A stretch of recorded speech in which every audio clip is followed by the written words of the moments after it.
Hi, it's Brittany, and welcome to Proverbs Study. So, today we are studying Proverbs 4, verse 24 and 25. And Proverbs has been such an encouragement to share, and so let's get into it. So, Proverbs 4 in the King James Version says, 4:24 says, "Put away from thee a froward mouth and perverse lips, put far from thee. Let thine eyes look right on, and let thine eyelids look straight before thee." And so, what we have been receiving from the Lord so far in the study of Proverbs is warnings, um, understandings for how to move from one place to another, understanding how we are to uh, just conduct ourselves in life, and from the foundation of understanding, which is the beginning of knowledge, which is the fear of the Lord. Okay, so with the context of the fear of the Lord being the beginning of knowledge, and for all these instructions for how we are to conduct our lives in the light, for the how to stay away from the darkness, to avoid it, to not pass by it, to go the other way, don't even go in that direction of darkness. This is the how. Okay, so the last few videos we've been talking about the how. So this is a blessing to understand how. So put away from thee a froward mouth. Okay, so froward, or unrighteous, or a mouth that will speak vain things, or things that have no substance, or no there is nothing profitable. So do not speak things that are not profitable, that do not bring about anything, that actually tear down. So froward refers to destruction, perverse, uh, things that are seemingly right but are not really right.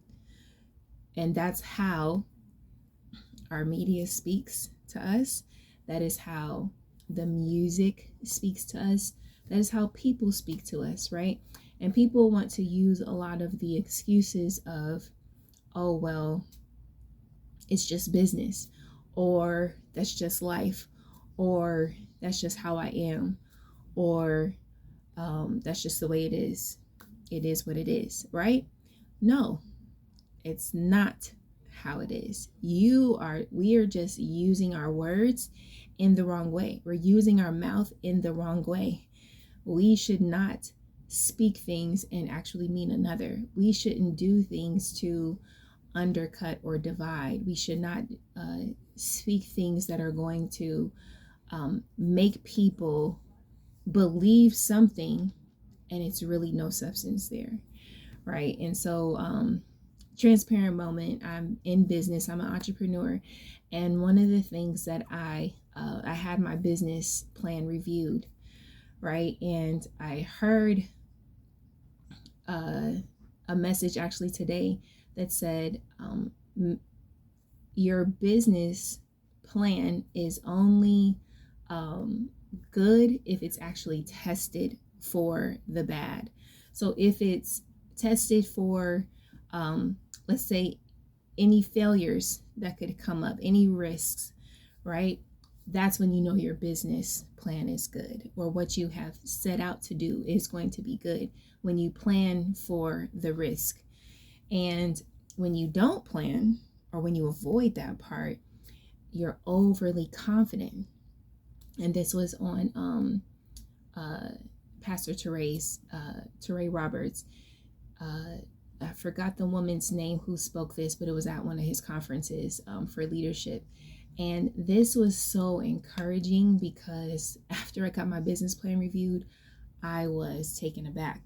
I was like, wow, there were things that I had planned for but the level of risk, I did not begin to assess what it would take for me to overcome certain obstacles, right? So when you are planning things, right, you're in that stage, people know, right? So our media, are like other people that have businesses, and the marketing that they use, they know they know when people are most vulnerable to make the purchase that is needed, right? And what I was disappointed in is that a lot of marketing is very deceptive and all over the place, right? In all different sectors, but specifically in the entrepreneurship sector, when they're marketing to small businesses, and they know small businesses don't really know a lot about business, because if you're starting out, that's when your business is small, right? So you don't have that much experience, and they use a lot of the words to make you cling on to the shiny things, as one of my business advisors would tell me. For social capital builders, he would always say, Ed DeSeuss, he would encourage us to not spend time doing the shiny things, or doing like things that don't actually bring you in a profit, like building your website, or you know, just little things that we like to work on, like working on my SEO on my website, or just doing things that you don't really necessarily have to have in order to do business. Actually finding customers and delivering a service to the customers, that's the work, right? What's going to actually bring you, what are connections that you're going to make to actually bring you what you need? That's what you need to focus on. But those marketers, they focus on, oh, solve all your business problems with this tool, do everything with our tool. They're always marketing to make it seem like you're going to solve all of their problems, or they're going to solve all of your problems, right? And that you'll see this in the food industry. You'll see this in every industry there is, right? You're going to see this way of talking that is actually forward. And so that's the best example that I can give for why we should not, why the Lord would tell us, put that away from you, a forward mouth, a mouth that speaks one thing and it's really not substance, right? Because once you get that tool and you use it and you realize, oh, this helps me with a small part of my business that I don't even need to work on right now, and it's a shiny thing. That's what the biggest takeaway I got from my business assessment, because I feel like I've been working on so hard on my business, and I've been doing a lot of the shiny things, and I thought I was not doing the shiny things anymore, and I was doing other shiny things, right? And it's because of the marketing that's out there. So we just have to be careful when we have the responsibility to speak to people, or to just share anything. Make sure we're doing it with a forward mouth being put far away. We put that away and we speak clearly. Now the next part, for out of and perverse lips far from you, right? So we're putting that far from us. Now let our eyes look right on, and let our eyelids look straight before thee. This is talking about focus.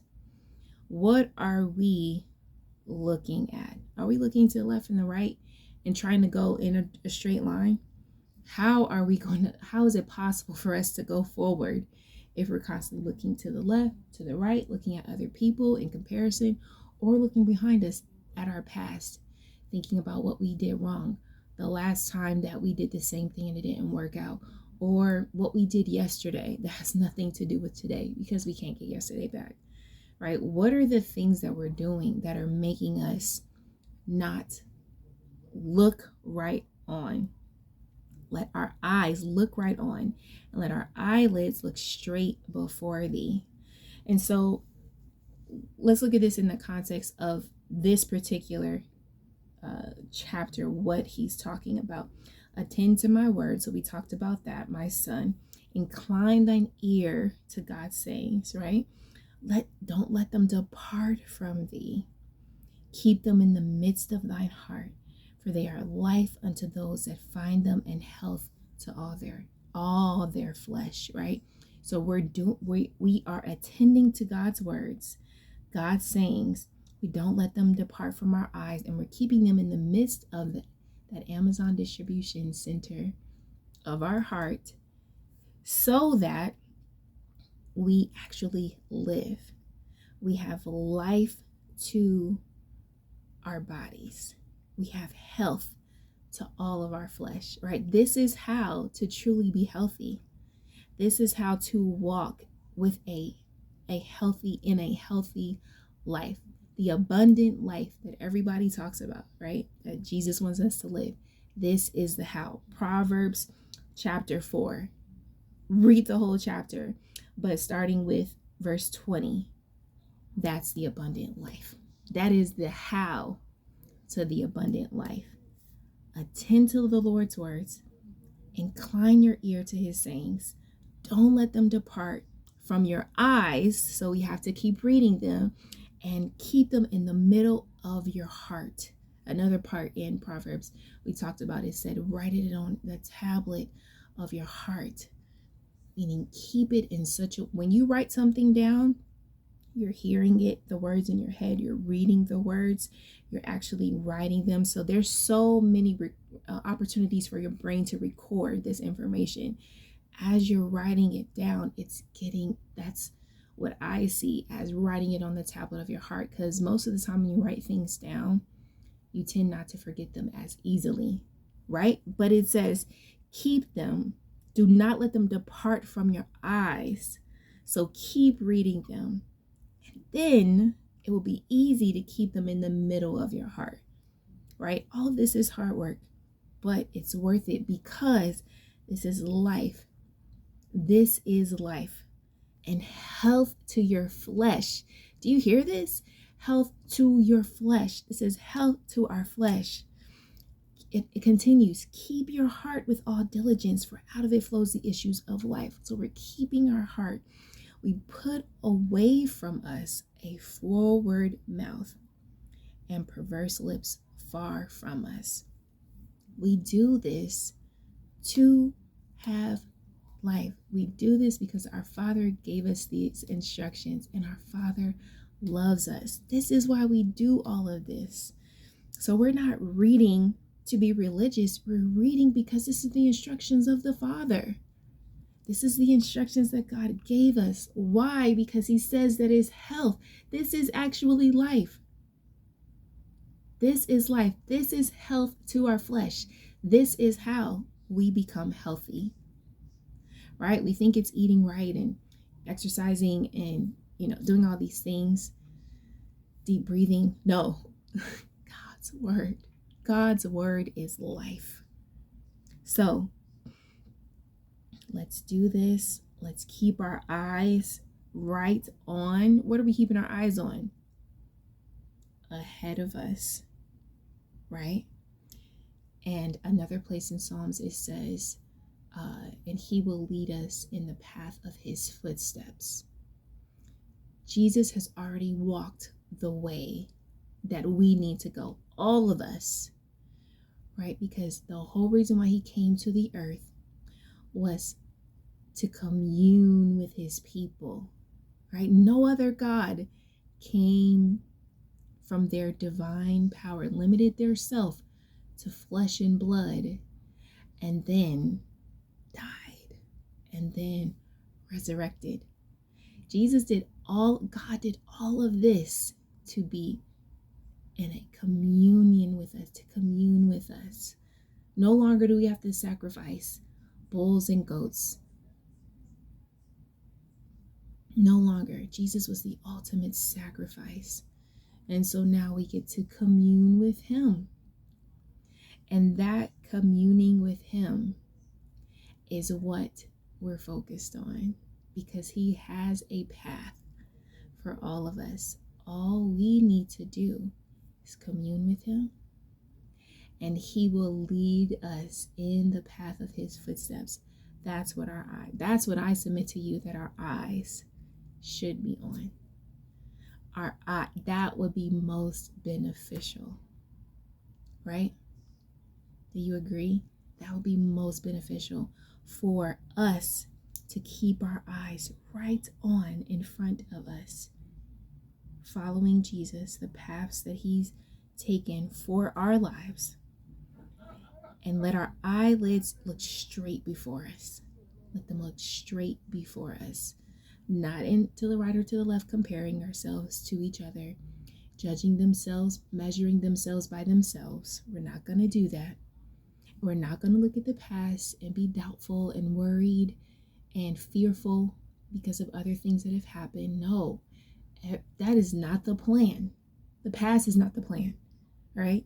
The plan is what Jesus has for all of us, for each of us.